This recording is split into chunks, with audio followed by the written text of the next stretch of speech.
I'm grateful to God for this beautiful summer day here in Chicagoland.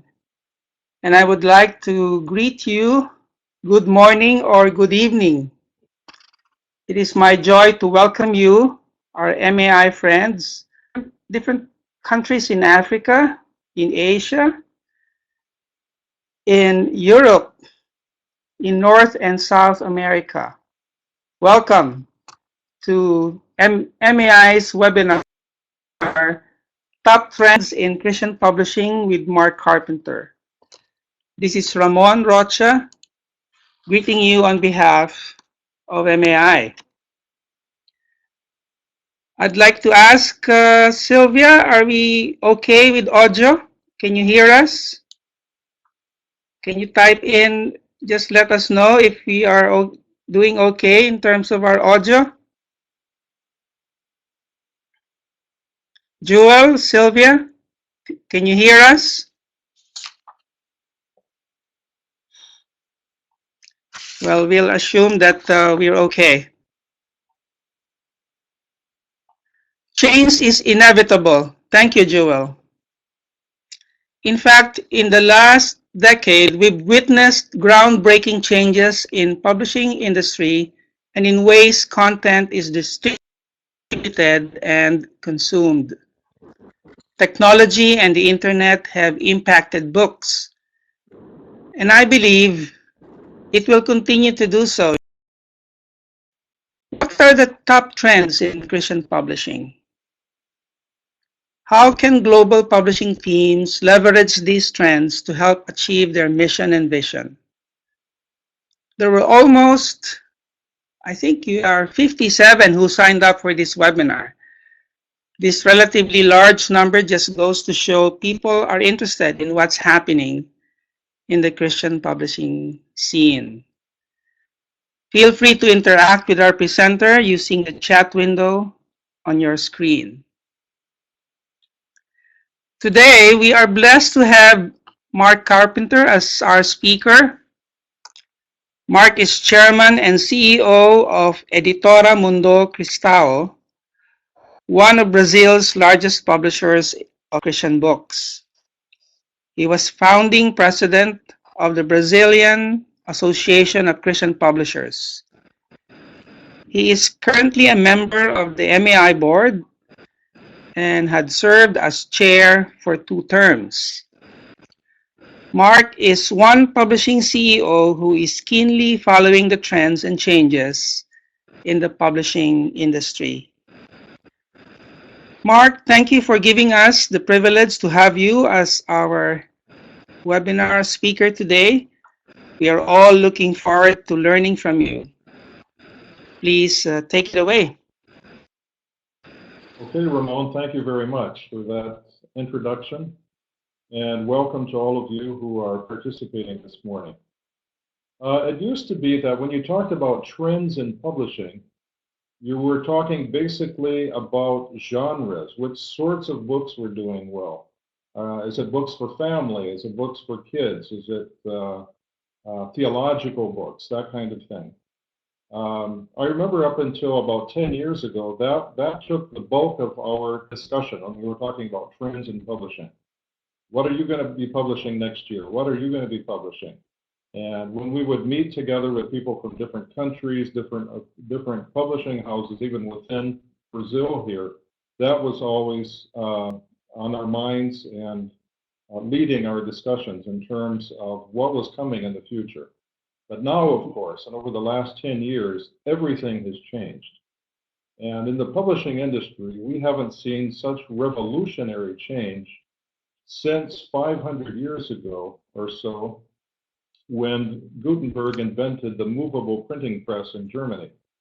The revolution has been absolutely astounding. Over the past years, everything about publishing has changed. Everything from the way books are written, the way they are selected for the marketplace, the way that books are edited, produced, sold, and even read.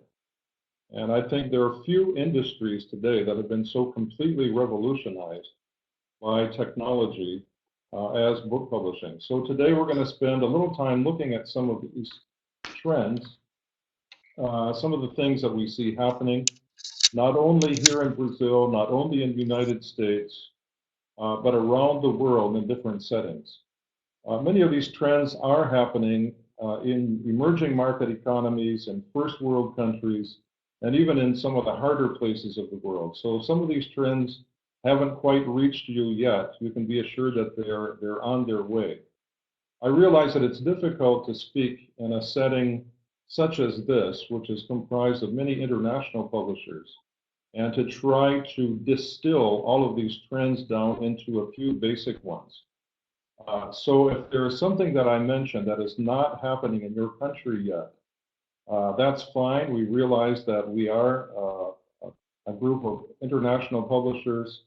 I would encourage you to look at what the trends are in your own country as we speak here this morning, and as you try to adapt what we've talked about to your own particular circumstances. So I want to look at 8 or 9 different trends today, and I'm going to start off with talking about multi-platform publishing. It was interesting because back in 2010, I participated in a big conference in New York City called Digital Book World. And everybody was afraid of what was happening in the future. All of these traditional publishing houses were afraid that just within a few years, all of their history, everything that they had learned about publishing books was going to be thrown out the window, because there was going to be this huge revolution called ebooks, and it had already grown substantially by 2010.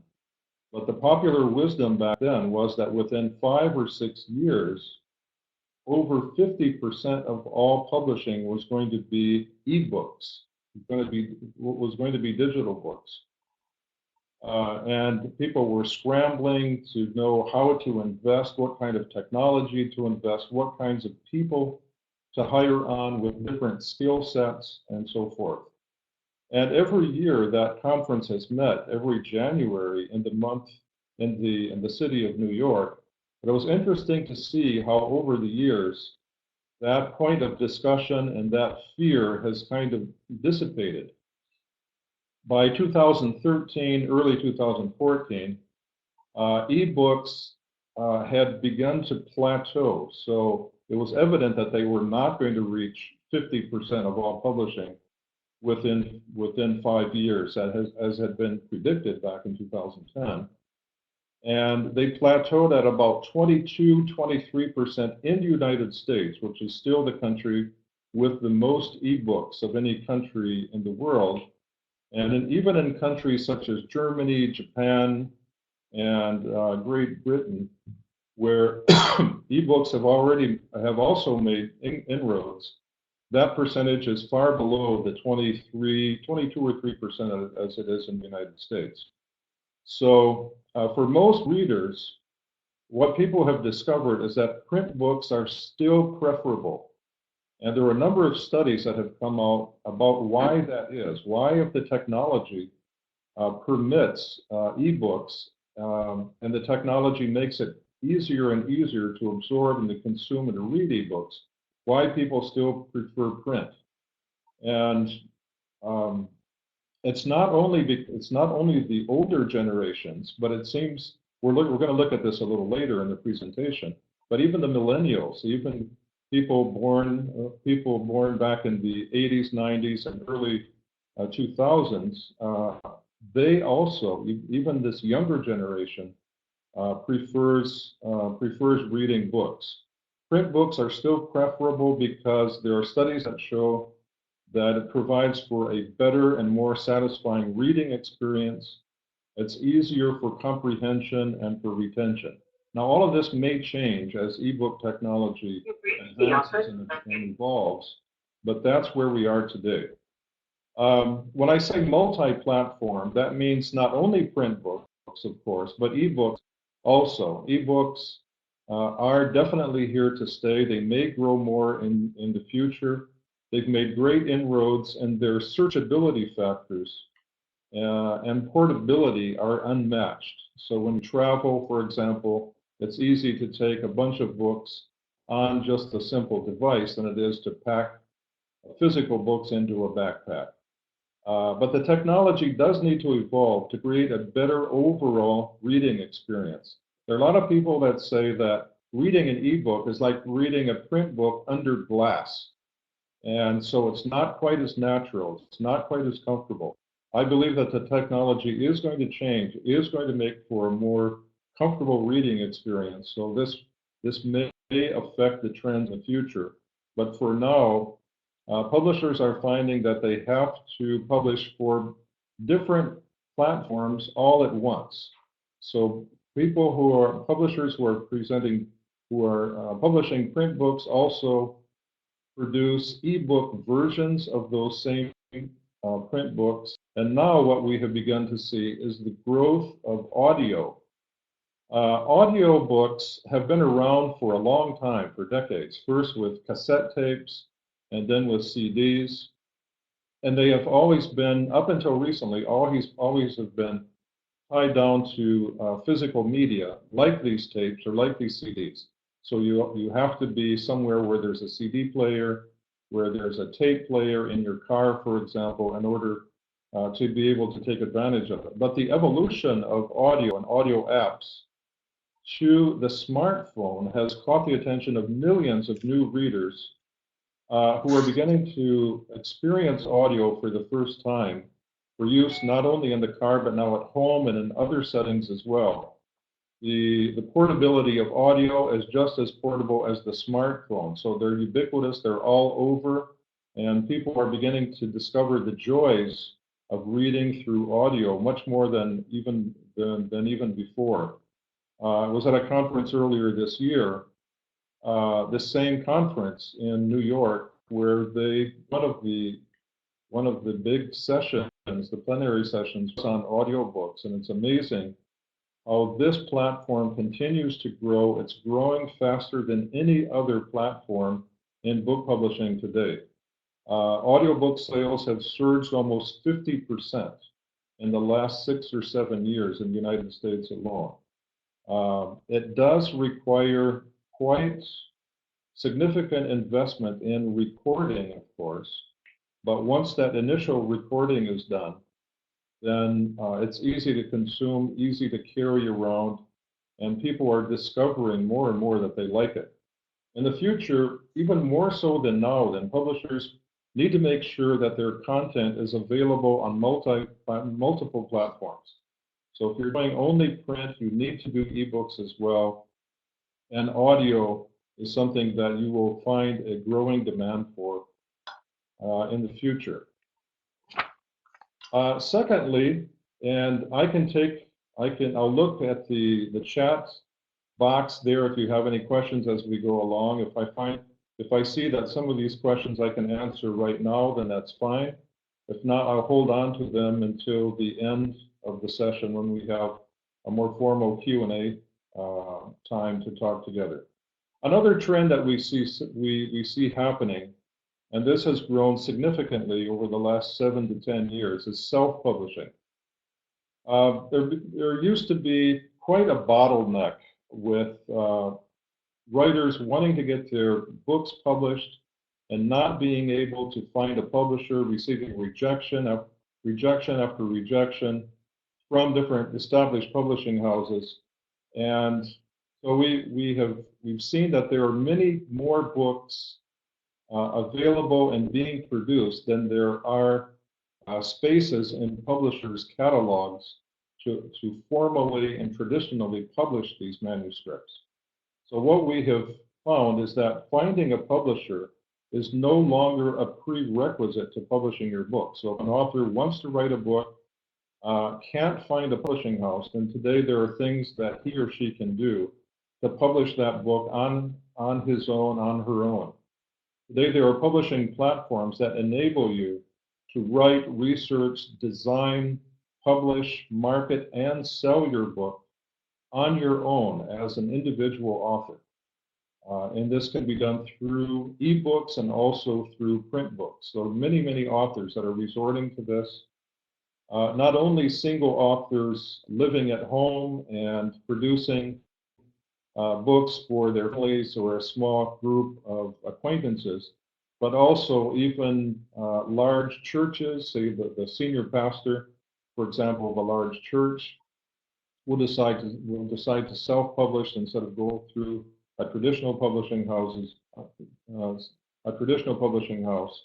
And you can use platforms such as Lulu or Kindle Direct Publishing, or a local version of one of these platforms in your own country. You see many of these beginning to sprout up in different language groups. And then once the book has been produced, then you can use social media, blogs, newsletters, email to promote your book very inexpensively. So bypassing the entire structure of the traditional publishing house altogether. What we have found is that the challenge for self-publishers, for authors who decide to publish on their own, the biggest challenge is not in producing the book, because there are so many apps and software applications and platforms that make this possible. The biggest challenge is actually to distribute it, to sell it, and to distribute it widely. There's such a huge competition from other books, from traditional publishing houses. And so how can you make your book discoverable? How can you make your book easy to find, people who haven't heard you before? How can you convince your audience that you are to be trusted as an author when you don't have the well-known logo of a publishing house on your book? These are the kinds of challenges. It's not so much a challenge to produce the book, but how to actually get it out, how to actually get it before readers. Another trend that we see happening is in the area of print on demand. Print on demand is a recent technology that enables the production of very small print runs. And this technology, we have found, is not only benefiting individual authors who are self-publishing, but also established publishing houses also. It used to had to produce hundreds or thousands of copies in order to achieve a low unit cost. So that when you wanted to produce a new book, you had to go to an offset printing press and produce maybe a minimum of 3,000 to 5,000 copies of that book in order to lower the unit cost to the point where you could actually the readers could actually afford to buy them. Well, this new technology, print on demand, it combines laser printing and custom binding so that you can print just a very few copies of the book at once. This is a new technology that has evolved with laser printers and with other sorts of binding that makes it possible for a single author or even a traditional publisher to go in and ask for 5 copies, 10 copies, or just a very few copies. There are a few publishers and bookstores, for example, that don't keep any books on hand, and as the requests come in to buy a book, that book is printed and then sold. So there is no inventory or stock control that happens with those publishing houses and with those and within that structure. So print on demand, it helps to resolve overstocking issues, as you only need to print the amount that you expect to sell in a number of days or in a number of weeks. This basically reduces the cost entry into the marketplace. So a publisher who had a new publishing house getting into the market used to have quite a large dependence on capital that would be spent on books that would be put away in a warehouse waiting to be sold. Well, that has changed, and so it's reduced the cost of entry into the marketplace. People with a lot less capital to start off with can begin to publish right away. The challenge, of course, is that the technology is still changing quite a bit. There is no set standard within print on demand. So there are a number of companies, technology companies, that are producing the equipment. There is one particular line of print on demand printers called Publish for All, which was set up basically to help Christian publishers around the world with their print on demand needs. And there are a number of other larger copy machine and computer companies that are investing in this kind of technology as well. There's no set standard yet, but we think that this is coming in the future. And another thing to take into consideration is that the quality, the actual finished printed and bound quality of books produced on print and on demand technology can be significantly lower than books published on traditional offset presses. And so there are only a few types of books. Traditional paper-bound books, for example, are fine, but only certain sorts of books of paper. For example, Bibles can't be printed on these just simply because of the thinner paper. So there are some limitations in the area of technology, in the area of quality. But if you have access to print-on-demand technology, then that definitely is something that you should look at as a way to reduce your investment in stock and inventory control. I want to look also at another trend that is upsetting publishers around the world: competition from other media. The same technology that's changing the face of publishing is also enhancing other information and entertainment devices. I was speaking recently with an international publishing consultant, Robert Bench, who we have relied on for many years here at Muti-platform in Brazil, in his advice to us in running our business. He says that the greatest threat to the book today is the smartphone. Wherever he travels around the globe, he sees people spending much of their expendable time on their phones, and most of those aren't reading books, or they're not necessarily using book apps on those phones to read books, but they're being distracted by all sorts of other information and entertainment apps and sites and so forth. Streaming video services, for example, such as Netflix, and there are many local variations of Netflix, also compete against books. And so what we see is that there is a challenge to publishers to somehow work with education departments in different countries around the world to recover long-form reading. The challenge for publishers is to create books. And this has always been the case, because there has always been competition. It just seems to be exacerbated now because of the portability of the smartphone.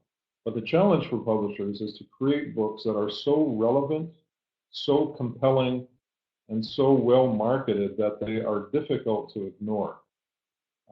That challenge has always been present for the best publishing houses. That is absolutely highlighted today. We need to be publishing books that are absolutely excellent, that are compelling, that we feel a need for, that there is a proven demand for, so that they can shine, they can be read, that they can reach an audience despite some of the other distractions that are on the scenario today. Another challenge is to integrate some of these media into your books by creating products that are multi-platform, that take advantage of some of the technology that is present in smartphones. For example, here at Muti-platform, recently we published a book of devotionals, daily devotionals, and on each page there was a QR code that could be scanned with a smartphone, and it would take you to that to a video on YouTube where the author of the book was reading that devotional challenge, that devotional reading for the day, and complementing it with some other information as well. So it became very interactive, the book plus scanning, so that you could watch the author read that on YouTube. Those are the kinds of things that you need to consider in order to more effectively compete with some of these other devices. Creating products that are multi-platform and also creating products which interact with the reading audience. So that's always something to keep in mind. It's always something that is going to be a competition, be a distraction for not only the reader, but for the publisher himself or herself. Something else that we have found, and this is great news for all of us as publishers all over the world, is that there is a growing market for local authors. In the past, I don't know what the situation has been like in your own country, but we have found here in Brazil, and for many, many years this was the case, that the church was primarily interested in authors coming out of the United States and England. So when I first arrived at Editora Mundo Cristão back in the mid-80s, there was very, very little demand for authors that were writing right here in Brazil. Most people wanted books that were written in the United States or England, translated into Portuguese. They felt that those voices were the most authoritative, that they were the most credible, that they were the most well-researched. And so those were the books that we were able to sell. Once in a while, we would try to publish a book by a local writer, but it was very difficult to sell those books. And so we learned over the course of several years that it was difficult. We had to complement that. We had to make sure that we had at least half of the print run already sold before we printed those books to a specific church or to a certain denomination. Otherwise, we were just simply going to lose money on it. Well, what we have found and what I've seen over the last 10 years or so is that as the church in many countries has begun to grow, so has the interest in local authors. I think part of this is due to the perceived decline of the church in the West, which has resulted in fewer books. So you look at the church in the United States and in England, they are churches that are declining in terms of numbers of members, in terms of even of the demand for books. And so that has resulted in fewer books. If you look at the total number of Christian books published this year, 2017, as opposed to 20 years ago, there are far, far fewer the numbers of books that are being produced by traditional publishing houses. And as the decline of the church has affected the number of books being published, then other publishers around the world have been aware of this and have begun to look at their own compatriots, authors within their own countries, as a part of the solution. As the obstacles to production of these books and promotion have been removed or minimized, we've seen a new interest in local authors. So it's less expensive to produce books as it was 20 years ago or so. And it is much less expensive also to promote the authors using social media, using email, using newsletters, blogs, and so forth. And so some of these obstacles to promotion have been minimized, and the markets for local authors has begun to grow. This is something that we've noticed in Brazil. And as it begins to grow, so will the need for more and better editors who can work alongside these authors to produce great local books. I mentioned that back when I first arrived in Brazil, anytime we published a local author, we were afraid we weren't going to make money on it. Well, what has happened now over the last 5 or 6 years particularly, is that most of our best-selling books are books that we have published by local writers. The local writers are present here within the country. They're able to go to different events. They're able to be interviewed for radio, television, or websites, podcasts. They are present within the country. They're here. And so they are constantly before their reading public. And we found that it makes a huge difference to be able to have access to social media, for example. Mundo Cristão now has almost 200,000 people on Facebook, almost that many on Twitter and Instagram. And of course, it's very low cost. And if it's well done, you can dramatically increase the demand for locally written material. Training local writers and editors has always been at the heart of MAI's mission. And so this is something that, as a board member at MAI, we're very happy about, to see this happening not only in Brazil, but in many other countries as well, this renewed interest in local authors. And MAI is very much available and interested in helping to train writers and helping to train editors who can in turn work with local writers to produce compelling books of excellence around the world. A further trend, and this is one of the most worrisome ones, one of the trends that has taken up most of our time here at Editora Mundo Cristão in Brazil, are these changes in book distribution. Many countries around the world are experiencing changes in the way that books are sold. Traditional bookstores are feeling increased competition from online stores, online merchants, and they're being forced to change their product mix. This is something that we've seen in the United States, for example, with the closing of the Borders bookshops, with the recent closing also of family Christian bookstores, almost 250 bookstores that closed all on the same day. 3,000 people were let go from as bookstore employees and so forth. And traditional publishing houses then are seeing that they have to rely on other alternative channels of distribution.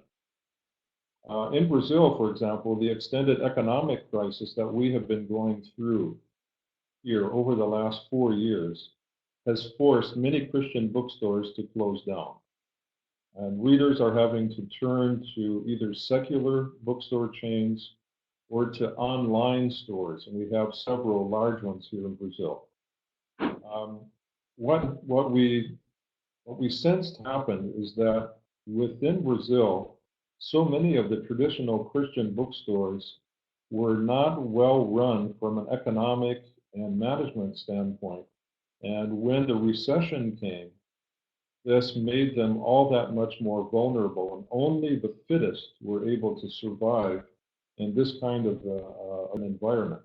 So we here in Brazil, for example, we're having to completely change the way that we view book distribution throughout the country. We're having to sell through general market bookstores, directly to churches, directly to Christian events that are happening all over the country. And we're also in the process of setting up and of perfecting our own website where people can find out about our books and also just simply buy our books online as well. We're in the process also of working to establish a website specifically for resellers, so people, colporteurs, so people who are able to go in, buy 20 or 30 books at a discount, and then just simply resell them to people in their churches, their friends, neighbors, acquaintances. as an alternative way of getting these books out. Brazil is a unique country because it is an emerging market economy with 60 million evangelicals today, out of a total population of about 210 million people living in Brazil.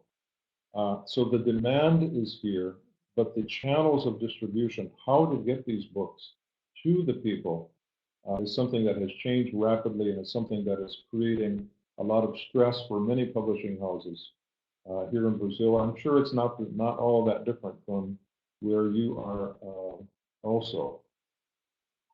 Some of the most creative bookstores of publishing houses that we see are investing in direct-to-consumer sales, aided and complemented by aggressive online promotion. We do sell both print and ebooks in Brazil. And even though ebooks are still a very, very small percentage of overall book sales within the country, they're growing, and I think that that's one of the most promising areas of growth for publishers in the future. But what we've seen happening in Brazil, the United States, and a few other countries is indicative, I think, of what's going to be happening all over the world. We have to be more creative. We have to be more innovative in terms of thinking about new partnerships. We at Muti-platform, for example, we're working with Avon Cosmetics.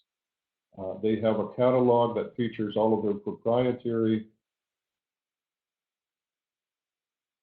and cosmetics, makeup products, but then they also have a few other products that they sell. So we've partnered with Avon to sell books within the Avon catalog.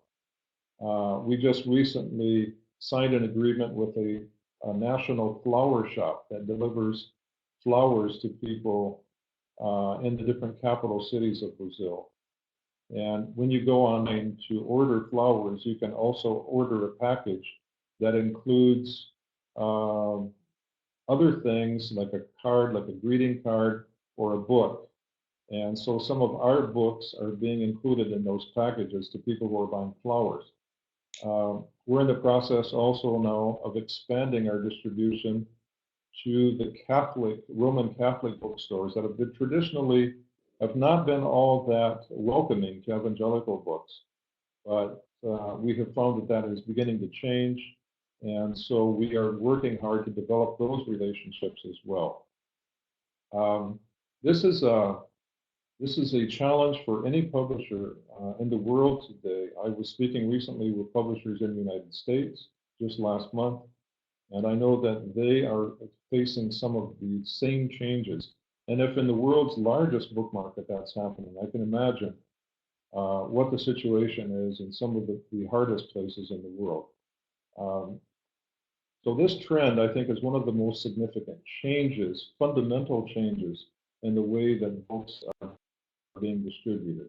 We have to have that in order. We have to have the final reader, the final distribution channel in mind as we go into any publishing project, as we select any book for publishing. This leads me into the next trend, which is the growing importance of design. The concept most of our readers have to the internet and to World Wide Web makes consumers everywhere aware of the best design standards for books, for magazines, and websites. There's no excuse anymore for any publisher to ignore design.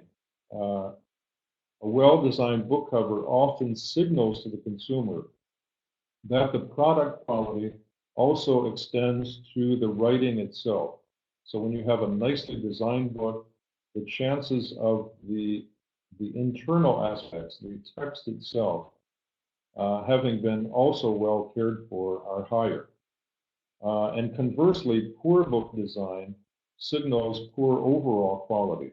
So if you're in the publishing business, you are automatically also in the design business. And this is more true today than ever before, because people are exposed to the best standards, the best design anywhere by virtue of the fact that they are on the internet. You owe good design to your authors and readers. This is one thing that we have found at MAI, that it's difficult to teach the same standardized book design to people from different countries, because each country tends to have its own local standards. Even though there are universal standards of good design, we see that the way different publishing communities adapt those standards can vary significantly from culture to culture, from country to country. So your goal is to stand out as excellent, but within the overall local norms and standards. So I would say look not only at what some of the top publishing houses in Europe are doing, for example, and some of the most well-designed books in the world are coming out of Germany and Italy and Switzerland, places like that.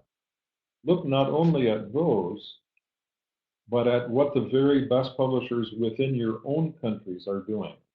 As you go into the general market bookstores, look at what the top selling books are, and the books that are being highlighted are. Those are the design standards that work well, that are accepted well within your own country. Look at what the very best publishers in your own country are doing, and take your cues from them. So, it's a matter of applying universal principles to your local situation. But you have to spend a lot of time thinking about design and about competing with similar works within the general market bookshop, because that is going to become more and more in the future the place where your books are going to be seen, examined, and purchased. The next trend that we see growing, not only in first world countries, but in emerging market economies and other countries as well, is the millennial audience. This is one of the most important audiences for book publishers anywhere. And according to recent reports, the millennial generation, or basically people born between the years of 1982 and 2004, this particular demographic, this particular group of people is reading more than older generations.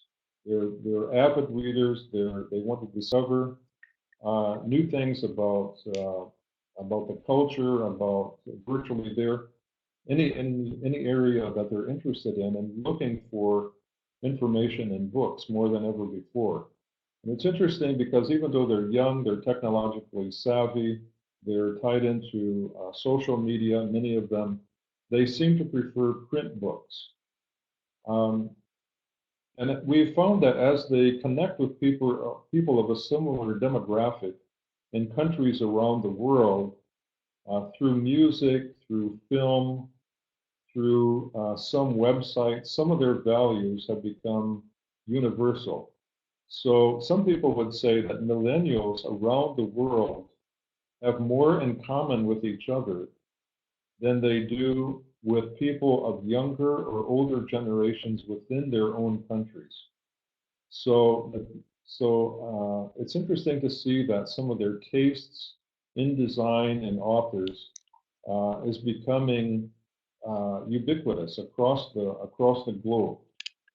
We found in Brazil, for example, that this generation of readers is highly interactive and influential. Some of the books that we have produced over the last 10 years have been with this audience in mind, and some of them have been our top selling books, just simply because younger people are very interested in advancing and thinking through to the future. We have seen that this generation, not only in Brazil, not only in the United States, but in many other areas as well, they are concerned about the state of the globe. They're concerned about politics. They're concerned about the environment, and they're concerned about spirituality and those sorts of issues as well. For this generation, what seems important is not what you do, but why you do it. There's a search for meaning, a search for significance.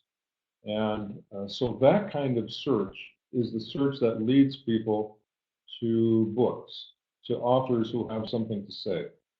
We have found that even some of the old classics, books like Discipleship by Dietrich Bonhoeffer, we've recently published a short story by Tolstoy who talks about meaning in life, about the need for deep meaning and a struggle, his own personal struggle in this area.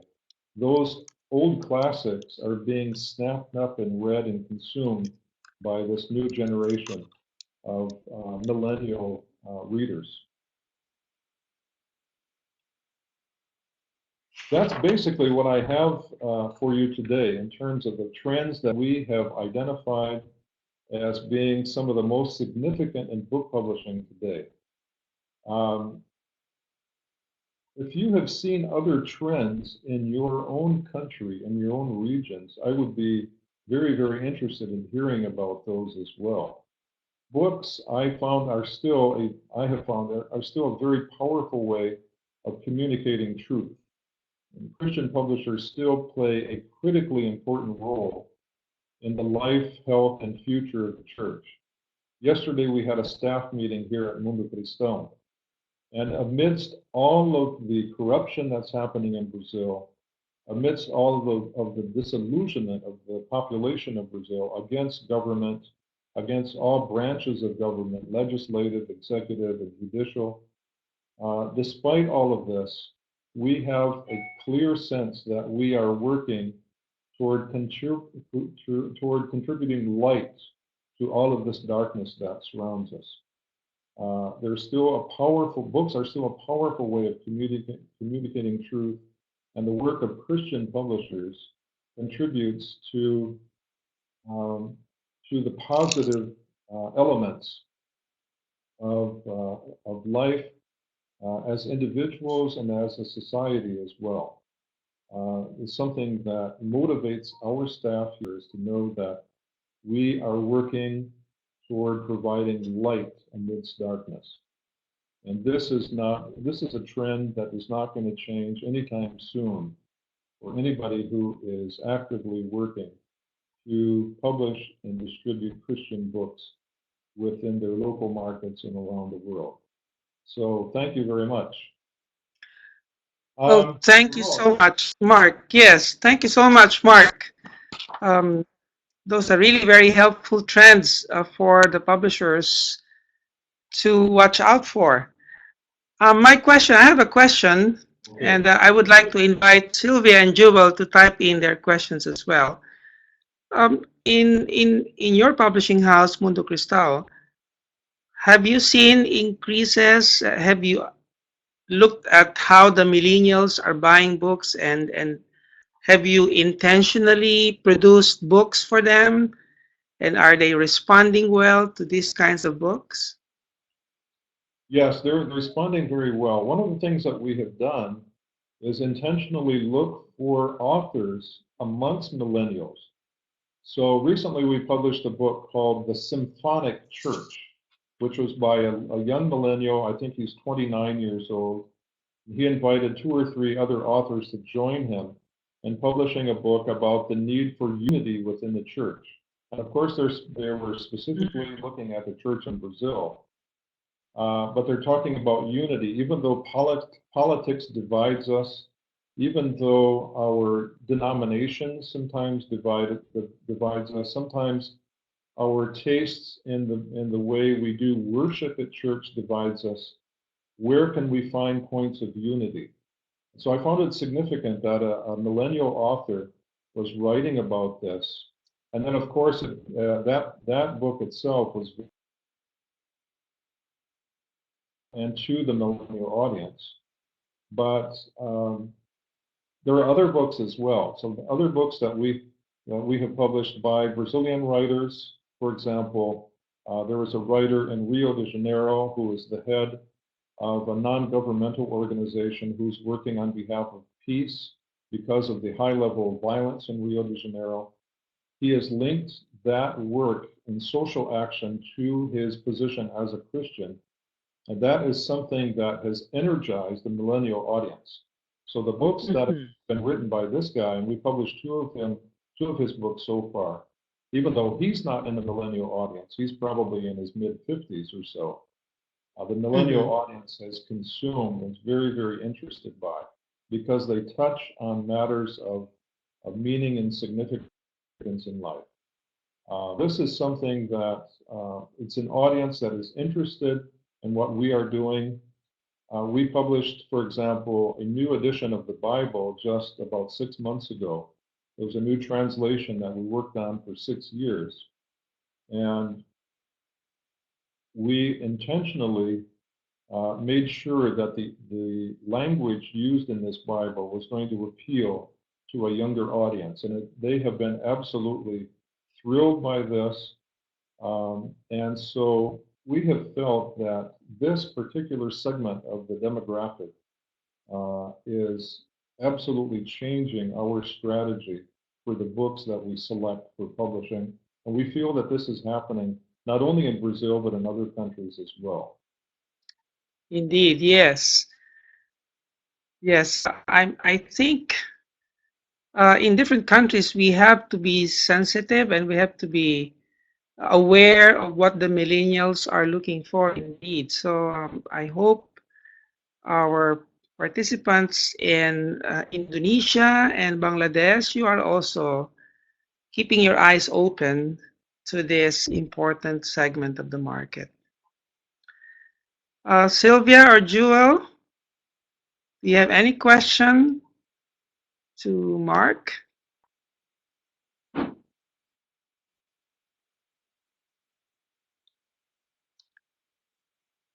Well, I appreciate your hanging with me here during this better part of an hour. And I trust that things are going well for you in Asia and your specific countries. And if there's Yes. anything that I can be of help with, please email me. This is my email address. And between me and perhaps even MAI Asia, we can provide the answers to some of the questions that you might have this morning. Yes. There were 57 who signed up, but only 2 joined us live. Well, maybe the So others will watch the recorded video later. that's right. So I think they would not want to stay up late in the evening. But we salute Sylvia and Jewel. Thank you so much for joining us live. Do you have any question for Mark?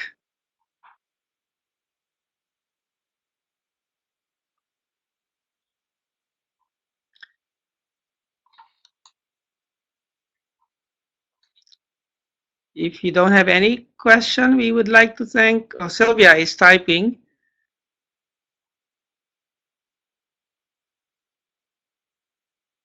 Sylvia is an author in Indonesia. Oh.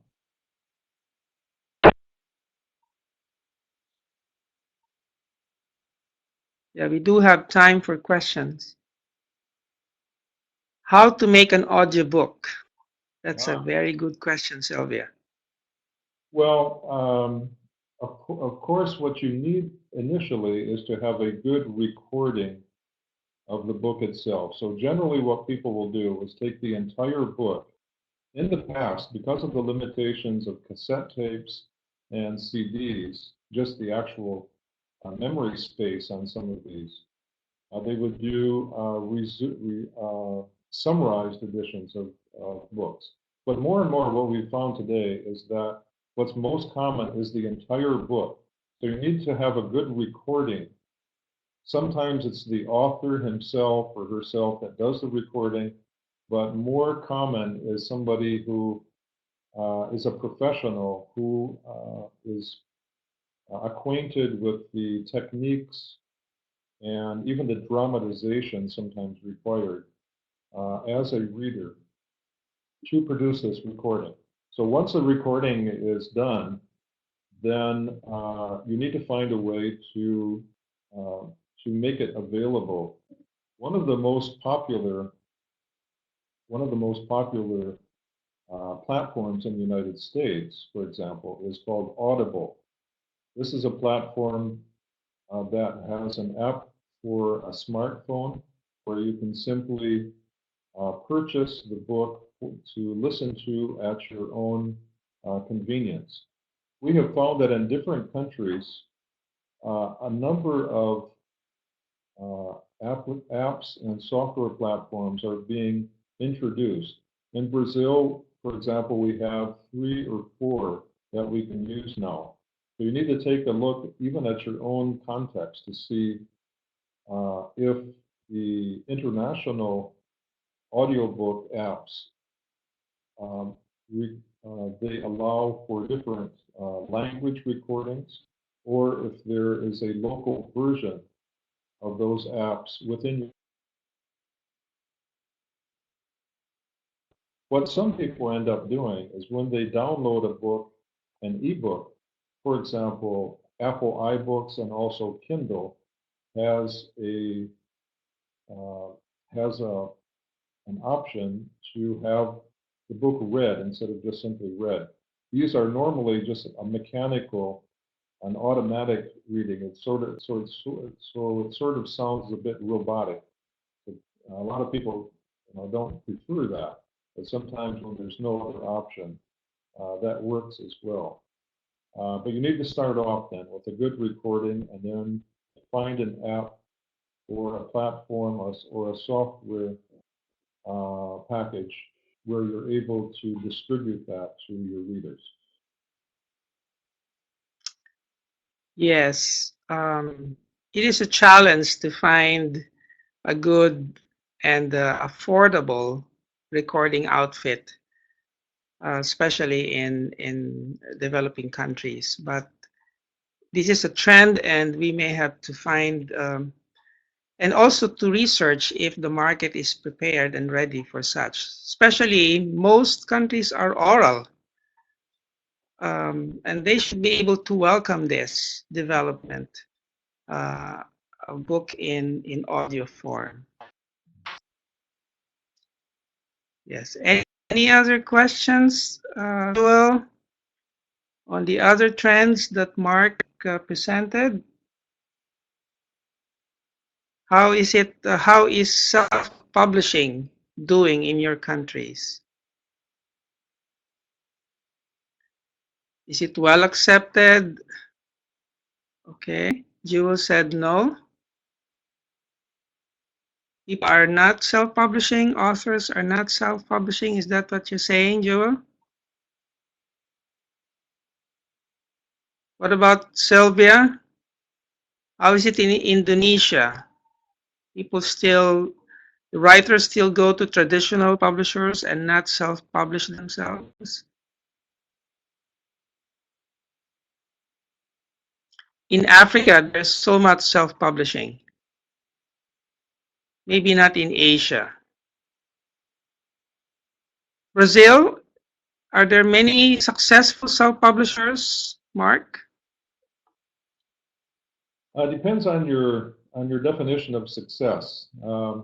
If your definition includes the ability to produce well self-published books, then I would say yes, because all of the platforms are here, the software is here, people are able to produce them well. Of course, the biggest challenge is always in distribution. So we have found just yesterday, for example, in a staff meeting, we looked at a self-published book that the author has not been happy with in terms of distribution and is offering it to us now to publish an original book. And over the last 10 years, we have probably done 5 or 6 different books that have originally been self-published, and turning those into just normal traditional books. What we hear most often is that they're able to produce the books well, but it's very difficult to try to sell them well. I don't know whether that's what you hear in Africa as well, Ramon. I know that in your recent trips through Africa, you've met with people who have worked on this, but that's what we hear most often in Brazil. I saw a self-published author doing very well in Kenya. Mhm. But I asked my colleagues in the Philippines, and they said it's not. I mean, self-publishing in the Philippines is not doing well. So Mhm. writers still look up to traditional publishers. Mhm. Sylvia said self-publishing is their self-publishers are growing in Indonesia. Mhm. So thank you for that. So that's a trend that It we're seems seeing. it seems Mhm. like if the author has a way to is already well known or has a platform in which he or she can be better known, then that is the Yes, key element in success in distribution of self-published books. yes, So that, I mean, we've seen that as well, and especially to people within the congregation, within the denomination, or people who are aware of the author because of different events that are happening. Those yes. sorts of things need to be happening in addition or alongside the self-publishing in order for the distribution to be successful. And as you said, the challenge for self-publishing is also the quality. Since you are investing yourself, how far are you willing to spend for editing, for book design, for covers, even for marketing? So that's a challenge for self-publishers. Yes, it is. And it's a challenge that with your traditionally published, the publisher will take on those expenses. And all those things That's are right. necessary. All those things are necessary in order to have a well produced and distributed book. So you're right. Mhm. Sometimes a self-publisher will need to invest in those specific areas. And the upside is you get more royalty. I mean, it's the income from the sales is basically yours as a self-publisher. That's right. And that's one of the things that people who promote Okay, self-publishing. so thank you so much, Mark. Thank you for, yes. So if you don't have any more questions from Sylvia and Jewel, our time is up. We would like to thank Mark. Mark, thank you for giving us the time, your time, and your insights, your wisdom. It's been a privilege to have you as our MEI webinar speaker today. So thank you so much for um, your servant attitude and making yourself available for this webinar. I know Well, you're a thank busy you. man. I appreciate the opportunity, and if there's anything I can do or complement in what I've said, then please email me, and I'd be happy to answer you right away. Thank you for sharing your email address as well. Okay. Thank you. Share to our audience MEI's next two free webinars. On July 11, the topic will be Dollars and Cents, How to Become a Financially Sustainable Christian Publisher. And yours truly will be the speaker. On August 14, Bernice Lee will lead us, and the topic will be Organically Grown Editors, How to Find and Nurture New Editors. At MEI, we've identified this as an area that we need to train and apply the skills of editors around. And this is a very important topic, how to find and nurture new editors. And we're looking forward to hearing from Bernice on August 14. You will receive the invitations. We send out invitations to all our connects or contacts, and please register through our website.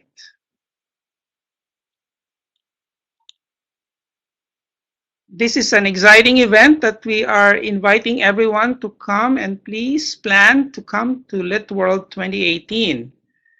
This will be on October 28th to November 2 in Singapore.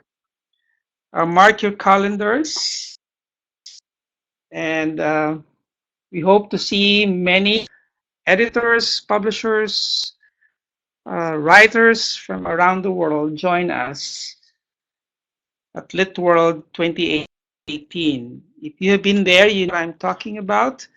And if you have not been there, Lit World is a global Christian publishing conference every 3 years. So this is a good opportunity to be inspired, to get insights, to get ideas, and to meet other literature, Christian literature workers from around the world. So I hope people will plan to come to Lit World 2018. This webinar is brought to you by Media Associates International. Ours is a unique ministry of coming alongside Christian writers, editors, and publishers in the hard places, encouraging them to create and distribute biblically sound and contextualized reading materials in their own heart language for their own people. I invite you to visit our website, litworld.org, for more resources, including the link to previous webinar recordings. So thank you for joining us today, and we hope to see you in next webinars. Again, thank you, Mark, for being our speaker. Right, you're welcome. Thank you, Sylvia and Jewel. Thank you, and God bless you.